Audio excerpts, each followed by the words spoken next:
Alors, bonjour les amis de la forêt. Alors aujourd'hui, je vais vous parler du Jour des barbares, qui est un livre d'Alessandro Barbero, qui narre la bataille d'Andrinople, qui le 9 août 378 après Jésus-Christ a vu s'affronter les légions de l'empereur romain d'Orient Valens et les armées goths de Fritigerne. Les légions romaines ont perdu. Alors bon, c'est pas la première fois que des armées romaines perdaient, même si elles le perdaient rarement. Mais ce qui est très particulier en fait dans cette bataille, c'est que pour la première fois de l'histoire militaire romaine, l'empereur Valens est décédé lors de ces combats. Alors, pourquoi l'auteur a nommé son livre Le Jour des barbares? Car les deux armées qui se sont affrontées ce jour-là, donc les légions romaines et les armées goths, dans ces deux armées, il y avait quasiment autant de barbares chez les goths que chez les romains. Et Alessandro Barbero nous explique pourquoi il y a eu cette barbarisation de l'armée romaine. Alors on pourrait remonter à l'édit de Caracalla en 212, qui avait fait de tout habitant libre de l'Empire un citoyen romain.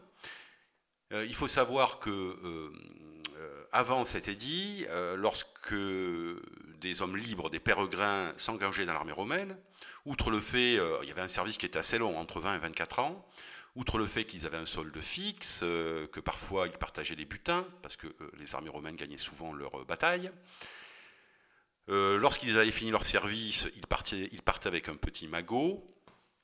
Et surtout, lorsqu'ils partaient, ils avaient la citoyenneté romaine.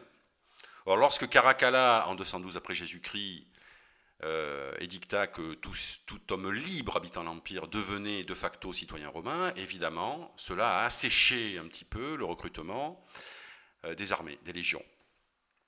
Et donc à partir du début du IVe siècle, notamment avec l'empereur Constantin, progressivement, Rome va de plus en plus embaucher des barbares, des hommes du Nord, tout simplement parce que l'attrait de la carrière militaire était moindre, et on va assister à une barbarisation de ces armées,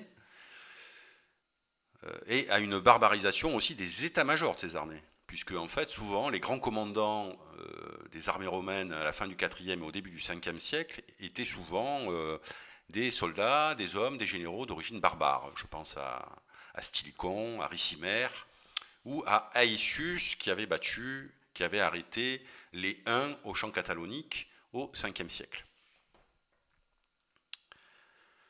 Alors, concernant les Goths, alors les Goths étaient des peuplades qui vivaient en Ukraine, au nord de la mer Noire, et qui, dès le milieu du IIIe siècle déjà, essayaient d'envahir un petit peu, de rentrer dans l'Empire romain. Ils pillaient souvent la Dacie, la Roumanie actuelle, et les empereurs Aurélien, qui avait fait son mur tout en haut en Écosse, au-dessus d'ailleurs du mur d'Adrien, les empereurs donc Aurélien et Constantin avaient globalement traité avec ces peuplades goths, les avaient autorisés à s'installer dans l'Empire, en Dacie, contre en fait l'obligation de défendre la frontière de l'Empire. Il faut savoir que un des gros problèmes de l'Empire romain, à partir du IIIe siècle, c'est de défendre ce territoire immense qui fait plus de 2 millions de kilomètres carrés et qui épuise le budget en fait de l'Empire. Et donc, progressivement, les empereurs vont essayer de composer avec certaines peuplades pour en faire leurs alliés, leurs fédérés, avec je t'autorise à t'installer dans l'Empire, à cultiver la terre, par contre, tu dois me fournir ou des soldats, ou toi-même défendre la frontière impériale. C'est donc un début de sous-traiter en fait la guerre à des tiers, et notamment plus particulièrement à des barbares. On le verra, qui parfois sont assez versatiles. Alors, en 370, il va y avoir une peuplade extrêmement agressive qui venait des steppes en fait de Russie. Ce sont les Huns qui vont progressivement investir l'Ukraine et chasser en fait les peuplades barbares qui vivaient en Ukraine vers l'Empire. Et donc, en 376, l'empereur d'Orient Valens autorisa les Goths à s'installer en Mésie, la Bulgarie actuelle, globalement. Toujours pareil, avec un accord entre les deux parties, c'est-à-dire d'un côté, bon, je vous aide à vous installer en Mésie, je vous nourris contre la fourniture de soldats et d'une garde en fait de la frontière danubienne. Bon, il s'avère que l'administrateur romain de l'époque qui se chargeait de la région était corrompu à mort, un certain Lupicinus, que ce Lupicinus va oublier, je dirais, d'alimenter en fait les peuplades goths, qui vont être assez vite touchées par la famine. Elles vont se révolter, piller la Dacie et la Mésie, et donc évidemment l'empereur Valens ne pouvait pas accepter cette révolte des Goths, même si les Romains n'avaient pas respecté leur contrat. Et donc Valens va lever des légions et va essayer d'arrêter les Goths à Andrinople. Et là, Valens va faire une erreur, c'est que l'empereur romain d'Occident, Gratien, va envoyer des renforts à Valens. Mais Valens, il va se dire, bon, j'ai pas besoin de ces renforts et je vais directement attaquer les Goths à Andrinople et les oxyre. Erreur fatale, puisque Valens va perdre cette bataille et va perdre la vie. Alors, certains historiens ont écrit que cette défaite d'Andrinople marquait le début du déclin de l'Empire romain. Or, paradoxalement, les conséquences de cette défaite furent un petit peu un mal pour un bien, puisque après la mort de Valens, Gratien, l'empereur romain d'Occident, va nommer comme successeur un certain Théodose, qui deviendra Théodose le Grand, qui va régner de 379 à 395, qui fut le dernier empereur romain à réunifier en fait l'Empire romain d'Orient et l'Empire romain d'Occident. Et c'est aussi ce célèbre empereur qui va édicter l'édit de Thessalonique en 380, qui va faire de la religion catholique la religion de l'État impérial.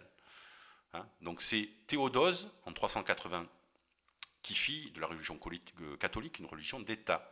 Je rappelle que Constantin en 313, qui s'était converti au catholicisme, n'avait pas fait du catholicisme une religion d'État. Donc en fait, paradoxalement, loin d'illustrer le déclin de l'Empire, cette bataille d'Andrinople, qui vit un empereur quand même mourir, va plutôt déboucher sur une vingtaine d'années plutôt de redressement de cet empire. Alors par contre, cette bataille, elle illustre aussi la pratique des traités entre Romains et barbares, qui donnaient donc le statut de peuple fédéré à ces derniers, pour les aider à défendre leur gigantesque empire. Alors cette pratique va se généraliser au 5e siècle, et Rome va perdre progressivement le contrôle sur ses troupes, et globalement sur son territoire, qui va être aux mains de chefs barbares assez versatiles. Et ça va être le cas de la Gaule, qui au cours du 5e siècle, en fait, va être fragmentée en territoires tenus par des rois barbares. Et ce qui va plutôt donner un coup de grâce à l'Empire romain d'Occident, c'est le contrôle de l'Afrique du Nord par le Vandale Genséric. Je rappelle que l'Afrique du Nord, c'était le grenier à blé de Rome. Et en plus, Genséric, en annexant, si je puis dire, les provinces romaines d'Afrique du Nord, va aussi mettre la main sur la flotte annonaire, c'est-à-dire cette flotte qui ravitaillait Rome en céréales africaines. Donc en fait, s'il y a à trouver une cause importante au déclin de l'Empire romain, c'est plus la perte de l'Afrique du Nord au 5e siècle que cette bataille d'Andrinople, qui n'a été qu'un épiphénomène et qui, comme je vous l'ai dit, a plutôt débouché sur un sursaut de l'Empire romain. Voilà, je vous remercie, à bientôt.